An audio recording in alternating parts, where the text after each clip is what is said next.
તમારો પરિચય આપો અને આજના કાર્યક્રમ વિશે તમે શું કહેવા માંગો છો? મારો પરિચય છે, હું Vinod Parmar, Gujarat state president hospital care committee, આમ આદમી પાર્ટી. આજનો કાર્યક્રમ જે હતો એ ચૂંટણી ઇલેક્શન લક્ષી જ હતો એમ કહું તો ચાલે. સંગઠનની બેઠક બોલાવી હતી. એમાં કડી તાલુકાની જે પેટા ચૂંટણી આવે છે, વિસાવદરની જે પેટા ચૂંટણી છે, એ સંદર્ભમાં જે કાર્યકર છે, જે હોદ્દેદારો છે, એ લોકો સાથે ચર્ચા વિચારણાનો કાર્યક્રમ રાખવામાં આવ્યો હતો. તમને કડી વિધાનસભા માટે જો ઉમેદવારી નોંધાવવાનું કહે તો તમારું શું ઈચ્છા રહેશે? પાર્ટીનો જે હુકમ હશે એ પ્રમાણે હું કામ કરીશ. એકચ્યુઅલી મારું ગામ અહીંયા કડીની બાજુમાં જ છે.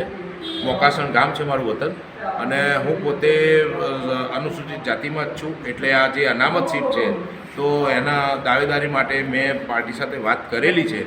જો પાર્ટી મને ચાન્સ આપશે, જો પાર્ટી કહેશે એ પ્રમાણે જ અમે કરીશું. પાર્ટીનો હુકમ સર્વોપરી છે, કારણ કે હોસ્પિટલ કમિટી જે ચાલે છે, તમારા મીડિયા મિત્રો થ્રુ મારા હોસ્પિટલ કમિટીના બધા વિડીયો ચાલતા જ હોય છે, બધું જોવે જ છે લોકો, કામકાજને એ કામના આધાર ઉપર હું શું કહેવાય ઉમેદવારી કરવા માટે સક્ષમ છું એવું તો ના કહી શકું, પણ હું તૈયાર છું.